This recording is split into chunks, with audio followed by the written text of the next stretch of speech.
Welcome to The Explainer. Look, if you're a student of finance, you're constantly taught about things like market efficiency, risk modeling, and historical volatility, right? But what happens when the very rules governing those models just change overnight? Well, today we are doing a rigorous mechanical breakdown of one of the most explosive and honestly stunning events in modern finance, the 2015 Swiss franc shock. Now, to really grasp the sheer scale of this failure, we have to understand the size of the arena we're playing in. The global foreign exchange market is this massive, highly liquid machine trading over $5 trillion a single day. In a market this fast, prices normally move in tiny, super predictable fractions of a percent. Stability and incremental shifts are the baseline here, which makes what happened on a quiet January morning utterly staggering. Okay, let's dive into this. On January 15th, 2015, a simple press release from Zurich hit the wires. And as this quote perfectly captures, it detonated like a financial nuclear weapon. Literally, within a span of just 15 minutes, billions of dollars vanished. Massive institutional brokerages collapsed, and everyday traders were completely ruined. We're going to deconstruct exactly how a country of just 8 million people effectively broke the world economy.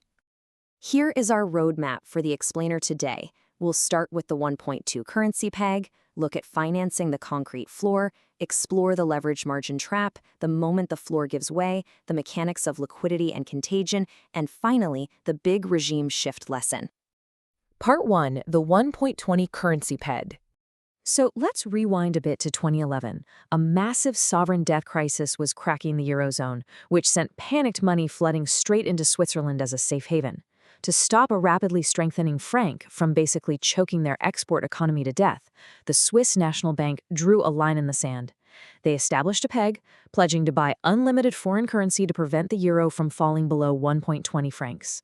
And you know what? For over 3 years, this concrete floor held firm. Markets actually began to treat this 1.20 level not as a policy choice, but almost like an undeniable law of physics.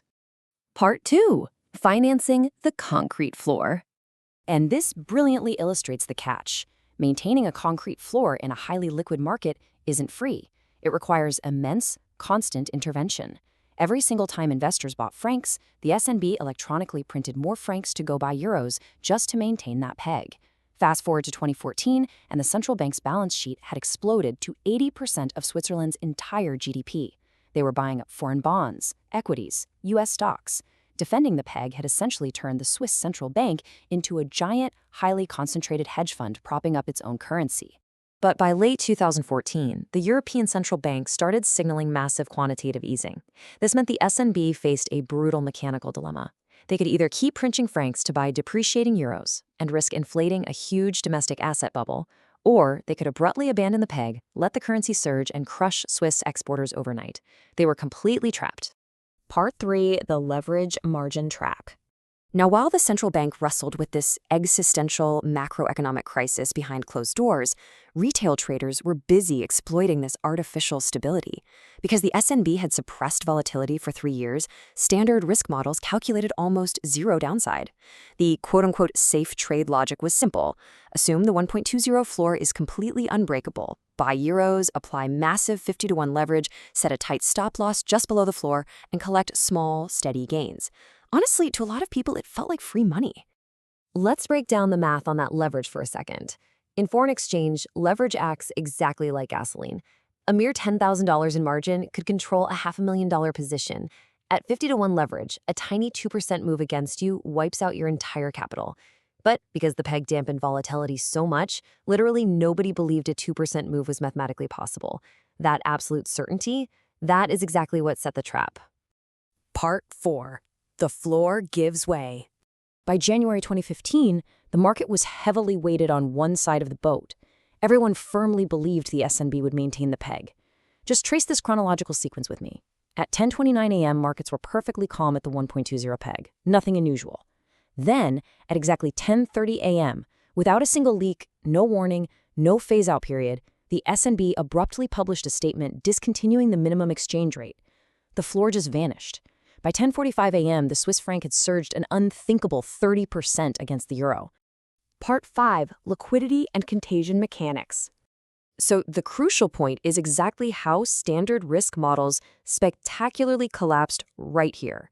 The price didn't just fall in orderly increments, because literally everyone was positioned on the exact same side of the trade. When the floor was pulled, liquidity instantly evaporated. There were no buyers.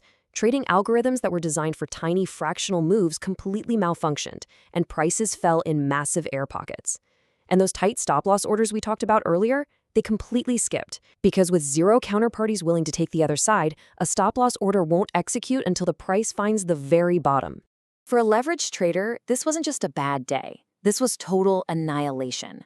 The market moved 15 to 20% before positions could even be closed, turning a $10,000 margin loss into massive six-figure debts.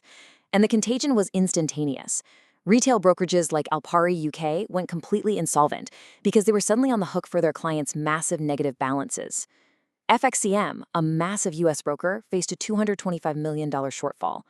As major global banks absorbed these massive trading losses, the actual underlying plumbing of global finance momentarily choked. Part 6, the regime shift lesson. Now, the S&B did ultimately regain control of their monetary destiny, avoiding unlimited intervention right before the ECB's quantitative easing actually began. But for the rest of the financial world, the fallout provided a profound, painful lesson. History doesn't account for policy regime shifts. Think about it. Modern financial risk models rely heavily on historical volatility. Yet, in an era of hyperactive central banking, yield curve controls, massive interventions, zero interest rates, markets inherently price these policy commitments as permanent fixtures, and they build huge leverage right on top of them. The Swiss franc shock proved that central bank commitments can and will vanish overnight. I want to leave you all with this final, really provocative question. As students and practitioners of finance, you have to look beyond the standard deviation. The day Switzerland broke the world economy wasn't about a natural disaster. It wasn't about a corporate fraud. It was not leverage, an unquestioning faith in central banks, and the incredibly fragile architecture of modern finance. We always assume the floor will hold because it always has. But are your risk models actually prepared for when the rules themselves change? Thank you so much for joining me for this explainer, and keep questioning the mechanics behind the numbers.